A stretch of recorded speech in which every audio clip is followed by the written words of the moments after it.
It's time to take a look at the all-new Volvo EX90, their big new EV SUV, a sister model to the Polestar 3 actually. And I have this remote control here today that I can show you some of the functions. Even here at this show car, you can see the interesting daytime running light. And the even more interesting thing is when you take a closer look here, they mechanically open this horizontal strip to make way for the actual headlamps here. Strong SUV design, and the CD value is at 0.29, so it does come at a cost. But do you like the design? Tell me in the comments. Everything in this part here in the top, where you could imagine there's like a taxi sign or something, well, this is actually the LiDAR, so the laser sensor for all the assistance systems as an additional sensor type. Turning indicators, by the way, here, they replaced the daytime running light here in this lower part in a vertical way. Looks quite cool, doesn't it? The length here at 5 meters and 4 or 198 inches, so full-size EV SUV. Wheels here up to 22 inch. These are the big ones indeed, but however, an aerodynamic design. And yeah, even though it's not the most aerodynamic vehicle, there's a big battery inside, so it's 107 kilowatt hours net, and we can expect somewhat a range of 500 kilometers or 300 miles then. The door handles here, can use the remote control for that again, they fold out. Once again, it is somewhat aerodynamic optimization, but we know that door handles won't make a big effect. The wheels actually are more important in that aspect. You always get all-wheel drive, one electric motor in the rear, one in the front, and then you have two different versions like horsepower trims, and one acceleration is 5.9 seconds and the quicker one is 4.9 seconds, or we can also say like 6 seconds and 5 seconds. Easier to remember, to around 100 kilometers or 62 miles an hour. Recharging has a 250 kilowatt peak and 10 to 80% state of charge. In fast charging will take 30 minutes. Bidirectional charging will also be possible. You also get a welcome light signature for the rear lamps. It's pretty cool. And this is here a typical Volvo SUV styling with this vertical orientation. So I think especially in the rear they did a good job to keep this Volvo heritage definitely. You also have a goodbye signature then for the rear lamps. And there you can see also where the turning indicator is put. Pretty cool indeed, as so the lights show.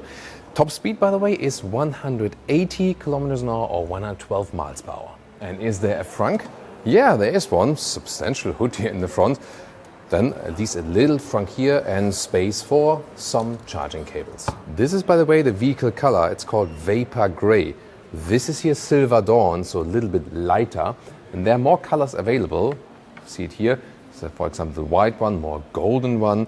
And then we have rather dark tones. So there's no color that is really like screaming out, more, subtle Nordic colors, I would take it that way. Here, when the car is unlocked, once again, comes towards me, door closing sound.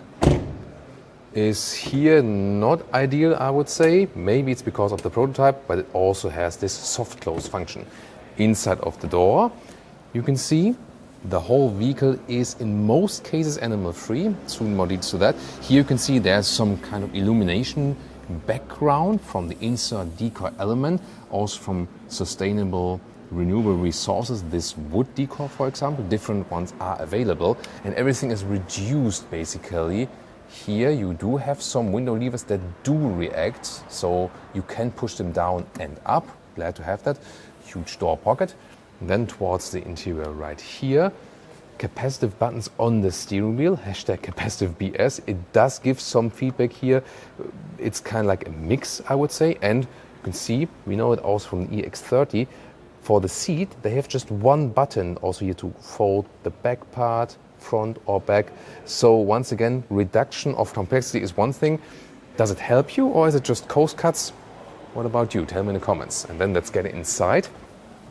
Here on the seats, this is the only blend that does have some animal material, like 30% wool, 70% recycled PET. This is then more like this fabric surface. You also have a high-grade leatherette in 3 colors. I'll soon show that to you.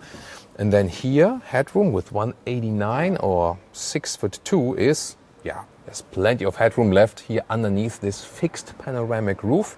Steering wheel can be adjusted in the infotainment system actually, and you have this typical high upward seating position, and It does remind you also of the previous XC90 generation. Here the EX90 is of course the spiritual successor of the Volvo XC90, just that they renamed it now because of this whole electrification process. And this will be the black Nordico high-grade leatherette without any stitching. Here's again, the fabric, how it looks like in the vehicle. Then there's this brown available, like here. The brown will have a stitching on the seat, or in the gray direction, also with stitching. This is like how the whole, high-grade leather looks like. And it's really soft, great quality, and once again also made from recyclables and overall reducing CO2 in the production. Interior cockpit overview, a very clean minimalistic design, 14.5-inch screen, vertical way. I find it very beautiful how this, first of all, wood decor element and then matte wood, and then you have this illumination from the back part. Vents are still manually controllable, and we still have a manual volume jog in the lower part, at least that. Steering wheel here, plus minus for the volume. That's easy accessible, and yeah, the feedback it does give you is actually quite okay. To put in the gears is here behind the steering wheel, there's a stalk column, and then you have at least some small digital instruments with the range view, battery status and so on. There will also be the speed displayed. And there will also be a head-up display available. Pretty cool additional speaker here, by the way, for the Bowers & Wilkins sound system. And the top part here of the dashboard, also soft touch leatherette with white contrast stitching. Everything else, like here, the temperature control, all in the screen while driving, of course, that's not too good. At least it is somewhat straightforward because it's quite logic here, like vented seat, heated steering wheel and so on. This is the main menu. They promise also Apple CarPlay connection. It is based on the Android Automotive system. That means you have a native Google Maps support, and it's also quite responsive, and it will also calculate the charging stops on the go. So this is actually a very good one, and so much better than all the other manufacturers who try to go their own way and fail by the software. Here in the lower part, by the way, you open the glove box. Upper middle console looks cool here with inductive charging pad, and there are also some holes that then ventilate the smartphone. It doesn't get too hot. Pretty clean styling here, and you can slide that one open and have adaptive cup holders. And more space here underneath this armrest. In the lower area here, you have a lot of space actually, and then you have two USB-C chargers and an actual seatbelt material to hold maybe another smartphone here and so on. Now very exciting to the rear seating area. First of all, inside of the doors, high-grade leatherette material, so the material quality, the impression is really good. Then you have this through bench here, overall a 7-seater setup. There's also difference to the Polestar 3, which does not offer that option. Here you can also go for the excellence, then you would have single seating in the rear. In the second seating row, then it's just a 4-seater, but most people will go for that one. Also decent seating comfort here, and with 189 and 6'2", I still have a lot of headroom left. Legroom is a problem in a way. It does fit for tall adults, but remembering the Kia EV9, there I had more legroom when a tall driver was driving in front of me, so it works, no doubt about that. But I would have expected a little bit more. You can slide the seat forward or backward, and you can also adjust the back part here of the seat, make it a little bit more upright or more to the back. What I find cool is that you can individually adjust them all. So for example, just the middle seat you can slide forward. That looks funny, right? So that is also possible.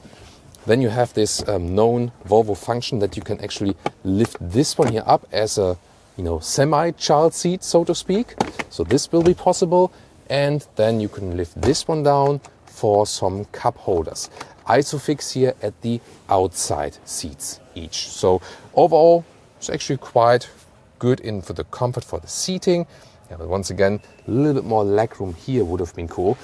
Let's see how it goes with the third seating row. Very important, when you fold the second seating row, the middle seat, you have to pull the strap, fold the seat down, and then it should not be hidden on the inside. You always have to put it outside, because then when you fold it down and really fix it, click it in like this, you need to pull the strap again to get the seat up. And when it's hidden underneath the seat, there's almost no chance you can ever put the seat up again. So yeah, very important. I think not a real customer-friendly solution. To fold the second seating row, you have to pull this lever and then manually push it forward. Now I crouch inside. It is really tiny. And I mean, I can move the seat bench here a little bit more forward. Yeah, but sitting here as a tall adult in the rear is kind of impossible. Headroom wise, maybe so, but Isofix here at the outside. So this is more like small children or another Isofix child seat situation. You have 2 more child seat possibilities here. But yeah, overall, once again, comparing to the Kia EV9, similar exterior length, but the Kia EV9 seems like double as big on the inside. This also belongs to my job, putting some light into 3rd seating rows in a dark studio situation. Yeah, this is the way. Opening for the trunk is way down there. It's 310 liters with all the seats up. See here, this is the 3rd seating row, then we just have a small trunk, but then it goes to 655 liters when we fold the seats right here. We have an electric control at the side. And then actually, so now with some light for you, so this is here around 130 in meters or 51 inches, and the width is around 110 in meters or 42 inches. However, a cool feature is, we also saw that in the EX30, is this will it fit? I always say sponsored by IKEA. So here you can see all the measurements in length, in meters and inches. Also here the width, which is the maximum actually you can measure.